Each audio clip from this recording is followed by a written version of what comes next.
अब देखिए इसमें क्या कहा गया, इसके अंतर्गत ये कहा गया, पहली जो बात देखते हैं इसके अंदर हम कहते हैं कि अखिल भारतीय संघ की स्थापना हुई। क्या हुई इसमें? अखिल भारतीय, अखिल भारतीय संघ की स्थापना। देखिए संघ व्यवस्था आज हम भारत में देखते हैं, तो संपूर्ण भारत के अंदर, है ना, ये स्थापना की गई अखिल भारतीय चीजों की, इसके अंदर स्थापना की, जिसके अंदर राज्यों को, जिसके अंतर्गत क्या कहा गया, राज्य और रियासतें जो हैं ये एक इकाई है, जिसमें क्या कहा गया, राज्य और सत्य एक ही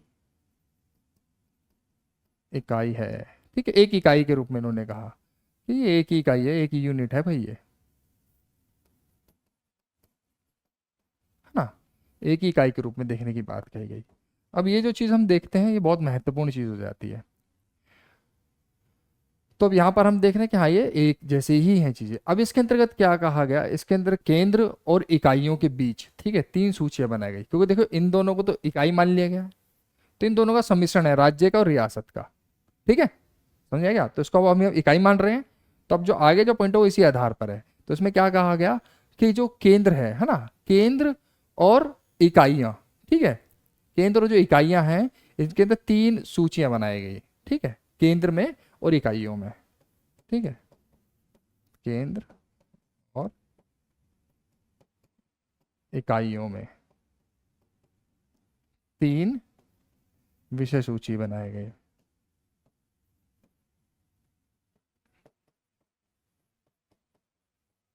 देखिए मैं आपसे बोल रहा था ना कि यहाँ पर धीरे धीरे आता है, जो भारतीय संविधान को और एक्सटेंड करता चला जाता है, उसकी एक नींव रखता चला जाता है। तो आज हम इसका रूप देखते भी हैं। ठीक है, तो यहाँ पर आता है, तो इसके अंतर्गत क्या कहा, इसके अंतर्गत कहा गया यहाँ पर बनाई गई संघ सूची। ठीक है, संघ सूची बनाई गई, इसके अंदर आप इसे जानते भी हैं वैसे भी, संघ सूची को। ठीक है, संघ सूची। अब यहाँ पर संघ सूची का निर्माण किया गया। अब संघ सूची के अंतर्गत इन्होंने जो विषय रखे वो 59 विषय रखे। कितने विषय रखे इसमें? 59 विषय रखे गए। उसके बाद आती है राज्य सूची। राज्य सूची में, राज्य सूची के अंदर उन्होंने रखे 54। ठीक है, राज्य सूची में कितने रखे गए? 54। और समयवर्ती सूची आपको पता ही है, जिसके अंदर राज्य और केंद्र दोनों मिलकर बनाते हैं ना, उसको हम समयवर्ती सूची कहते हैं। उसके अंतर्गत कितने रखे गए? 36 विषय। उसमें कितने रखे गए थे? 36 विषय। ठीक है, अब 36 विषय इसके अंदर रखे गए हैं, तो उसको मैं यहाँ लिख देता हूँ, वर्ती सूची। ठीक है, ये समयवर्ती सूची थी। तो इस तरह से इन्होंने इस चीज को बनाया गया। हालांकि देखिए ये जो चीज जो बनाई गई संघीय व्यवस्था, ठीक है, ये अस्तित्व में नहीं आई। क्यों नहीं है वो अस्तित्व के अंदर? देखिए इसलिए नहीं आई क्योंकि जो रियासतों के राजा महाराजा थे, ठीक है, वो अपने आप को इन इलेक्टेड जो लोग थे, है ना, जो चुनाव से आ रहे हैं बंदे, चुने जा रहे हैं, भारत के कुछ लोग हैं, विदेशी लोग भी हैं, ठीक है, इन्होंने कहा कि भाई हम इनके साथ नहीं आएंगे, हम तो महाराजा हैं, राजा हैं, ठीक है, हमारी तो अपनी सल्तनत है, ठीक है, हम क्यों इनके साथ सम्मिलित हों। तो उन्होंने शामिल होने से मना कर दिया। तो इसी तरह से क्या हुआ कि शामिल होने से इनकार कर दिया, तो जब देसी रियासतों ने इनको इनकार ही कर दिया तो यह खत्म हो गया। लेकिन बाद में हम देखते हैं आज़ादी के बाद हमने 1835 के अधिनियम से, ये हालांकि कनाडा से प्रभावित संघ व्यवस्था हमारी है, लेकिन यहाँ से एक जो विषयों के बारे में काफ़ी खुलासा हो चुका था, काफ़ी हम जान चुके थे कि संघीय व्यवस्था होती क्या, उसमें कितने विषय होते हैं, क्या क्या चीज़ें होती हैं, क्या क्या चीज़ों को हम रख सकते हैं, कहाँ पर केंद्र को पावरफुल बनाना है, कहाँ राज्य को पावरफुल बनाना है, कहाँ पर राज्य के स्थान पे हमें केंद्र को पावरफुल रखना होगा। ठीक है, तो ये जो चीजें दिखती हैं ये इसके अंतर्गत हमें देखने को मिलती हैं।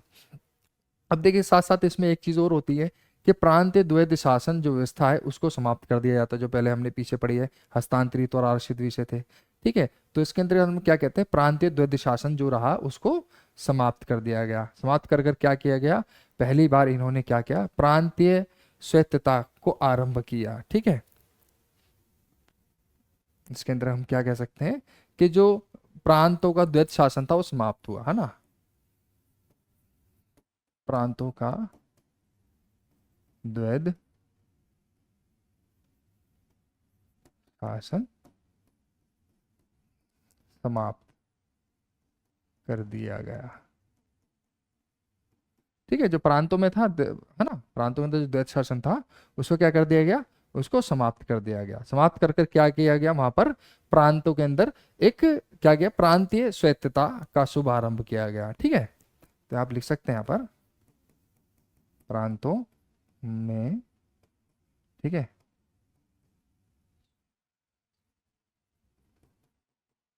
स्वायत्तता का आरंभ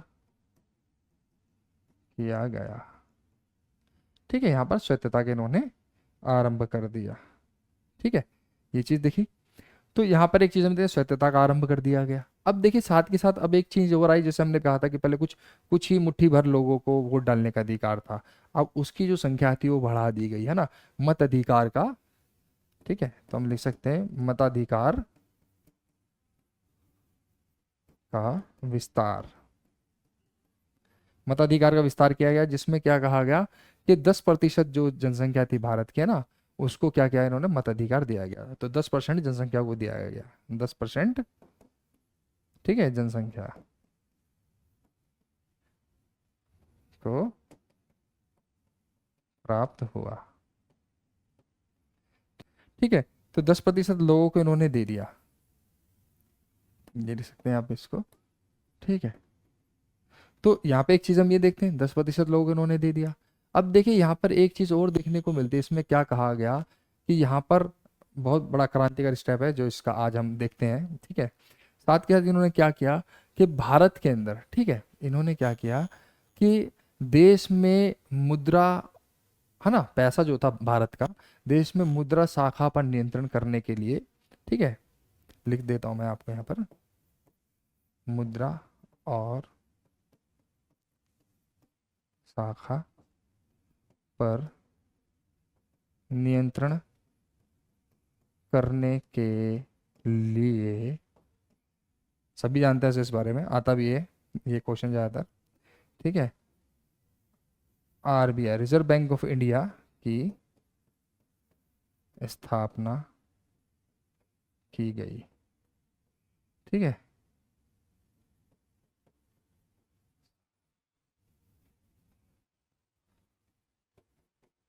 ठीक है, तो आरबीआई की यहाँ पर स्थापना की गई, रिजर्व बैंक ऑफ इंडिया। ठीक है, ये बना दिया गया, जिसमें क्या करा, भारतीय मुद्रा और शाखा को नियंत्रित करने के लिए, कि भाई भारत का पैसा जो, और यहाँ की जो शाखाएं हैं, बैंक वगैरह हैं, ठीक है, उन पे इनका पूरा नियंत्रण रहे। ठीक है, ये चीज़ ये इसमें लेके आते हैं। अब देखिए यहाँ पर एक चीज़ और देखने को मिलती है 1835 के अधिनियम में। यहाँ पर जैसे मैंने कहा पहले सांप्रदायिक चुनाव पद्धति आई थी। देखिए देख तो रहे थे भारत में हिंदू मुसलमान बटे हुए हैं, फिर उन सिखों को, ईसाइयों को, एंग्लो इंडियनों को, है ना, और कुछ यूरोपियन, ठीक है, उनका निर्वाचन पद्धति अलग बना दी गई थी। ठीक है, जो हमने 1919 के अधिनियम में हमने पढ़ा है। ठीक है, अब यहाँ पर इन्होंने इस चीज़ को और एक्सटेंड कर दिया, और बढ़ा दिया, और गहरा दिया, इस खाई को गहरा कर इन्होंने क्या किया, इन्होंने दलित जाति, महिलाओं, ठीक है, इनका मताधिकार अलग बनाने की बात कही, या इनकी क्या कहा, अलग से निर्वाचन व्यवस्था कर दी गई। ठीक है, इसमें आप लिख सकते हैं दलित जातियों, महिलाओं,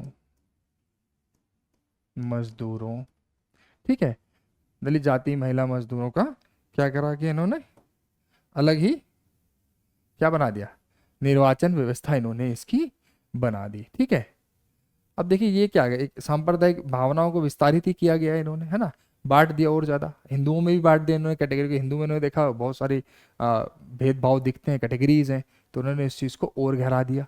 तो यहाँ पर ये लोग क्या करते हैं, इसको विस्तार करते हैं। ठीक है, तो लिख सकते हैं हम सांप्रदायिक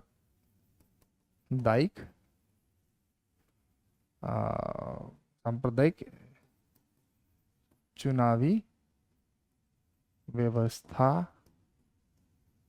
का विस्तार।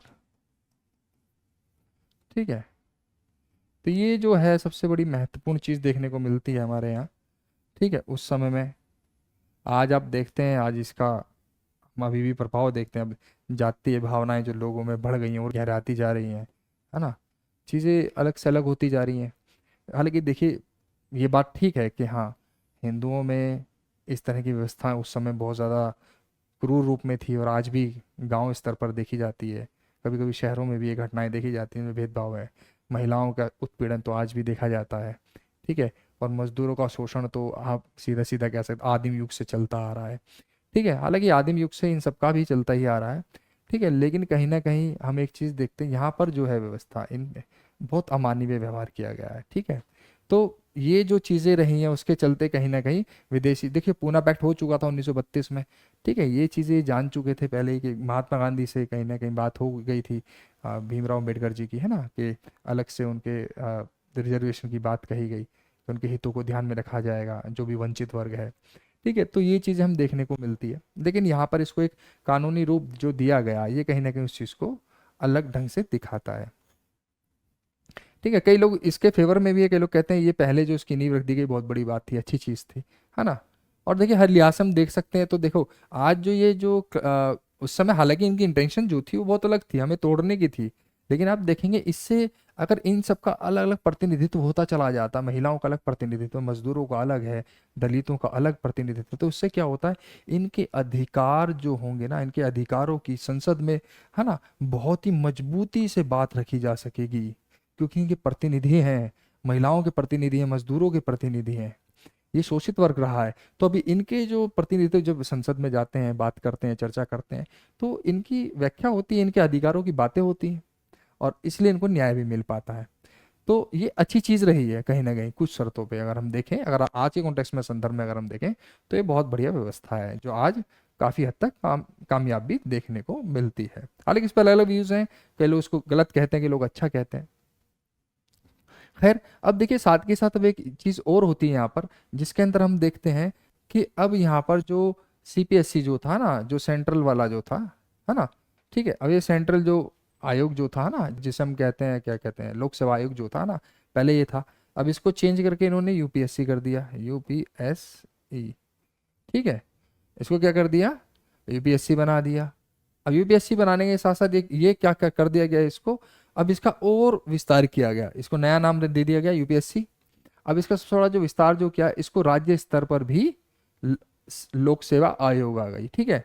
राज्य स्तर पर भी, है ना, आप लिख सकते हैं राज्य स्तर पर आयोग का गठन किया गया, ठीक है। राज्य स्तर पर भी आयोग का गठन किया गया, तो हम इसको राज्य सेवा आयोग कह सकते हैं आप यहाँ पर, ठीक है। क्या कह सकते हैं हम इसको, राज्य सेवा आयोग, ठीक है। राज्य सेवा आयोग का भी इसमें गठन किया गया। अब साथ साथ इसमें लोक सेवा आयोग का भी, इसमें जिसको हम बोलते हैं, ठीक है, वो हुआ। तो इसको हम एक तरह से हम ये भी कह सकते हैं, राज्य में भी हो गया, केंद्र में हो गया, तो हम इसको कह सकते हैं कि एक संयुक्त लोक सेवा आयोग, ठीक है। क्या कह सकते हैं अब इसको, संयुक्त, इसकी भी स्थापना की गई है, जिसमें राज्य और केंद्र में दोनों, देखो राज्य का अलग था, केंद्र का अलग था, अब इसमें क्या है कि राज्य और केंद्र दोनों का भी है, ठीक है। तो इसमें संयुक्त लोक सेवा आयोग, ठीक है, की स्थापना की गई, ठीक है। ये चीज हम मोटे मोटे तौर पर इसके अंतर्गत हम देखते हैं, देख लीजिए, अब नोट कर लीजिए आप, ठीक है, कर लिया नोट। अब देखिए साथ ही साथ एक चीज और दिखती है कि 1937 में, ठीक है, भारत के अंदर संघीय न्यायालय की स्थापना की गई, ठीक है। यहीं लिख देता हूं मैं, 1937 में संघीय न्यायालय की स्थापना, ठीक है। संघीय न्यायालय की स्थापना की गई, ये बहुत बड़ी चीज थी, ठीक है। इससे पहले जो की गई थी आपने पढ़ा है ना, 1774 में रेगुलेटिंग एक्ट आई थी 1773 के अंदर, है ना। तो 74 में कलकत्ता के अंदर की गई थी उच्चतम न्यायालय की, वो सिर्फ कलकत्ता के उस एरिया में उच्च न्यायालय था, ठीक है, उच्चतम न्यायालय था। अब ये था संघीय स्तर पर, जो हम देखते हैं बड़े स्तर पर, तो यहाँ पर हम देखते हैं, तो 1937 में संघीय, है ना, वो संघीय तो था नहीं, ठीक है। तो संघीय स्तर पर न्यायालय की स्थापना की गई, ठीक है, ये भी कई बार आता है। अब देखिए इसके बाद जो आता है सबसे महत्वपूर्ण और बहुत खुशी वाला जो हमारा अधिनियम आता है इसमें, ये अधिनियम है हमारा 1947 का अधिनियम, ठीक है। अब इस अधिनियम के तहत हमें क्या मिलती है? इस अधिनियम के तहत हमें मिल जाती है आज़ादी। देखिए उस समय में इंग्लैंड के अंदर प्रधानमंत्री जो थे, ठीक है, वे क्लीमेंट एटली थे, ठीक है।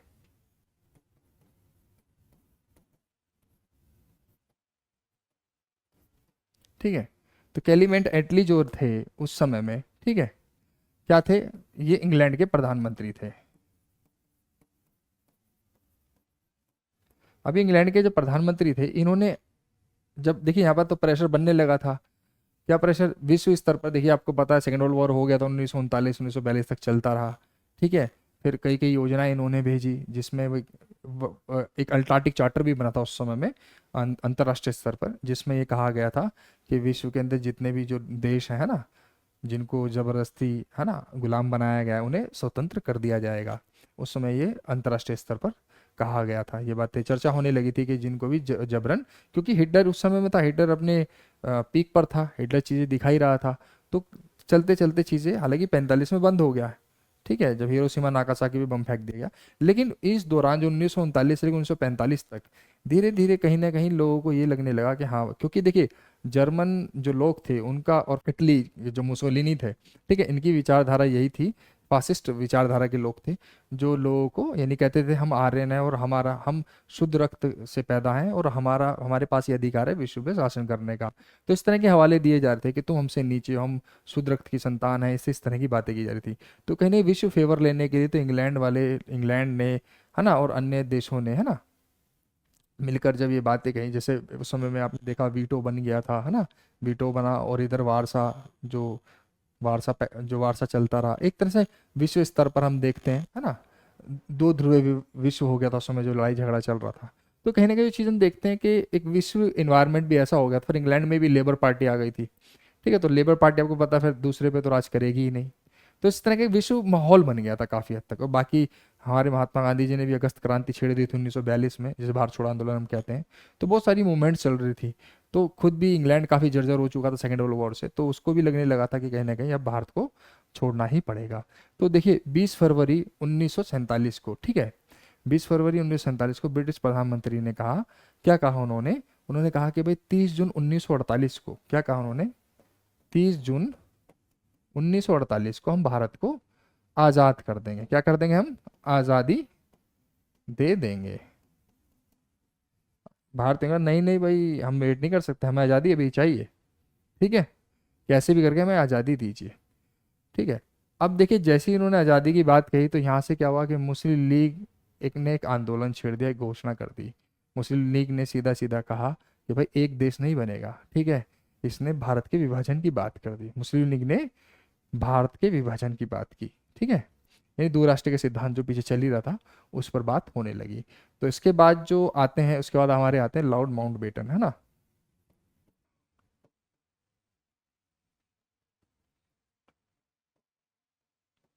ठीक है, लॉर्ड माउंटबेटन जो थे, ठीक है, अब ये आए। लॉर्ड माउंटबेटन आते ही इन्होंने क्या कहा? इन्होंने कहा कि भाई अब भारत को हम आज़ादी दे देंगे। ये राजी हो गए, क्योंकि देखिए अब ये दोनों आपस में लड़ने लगे।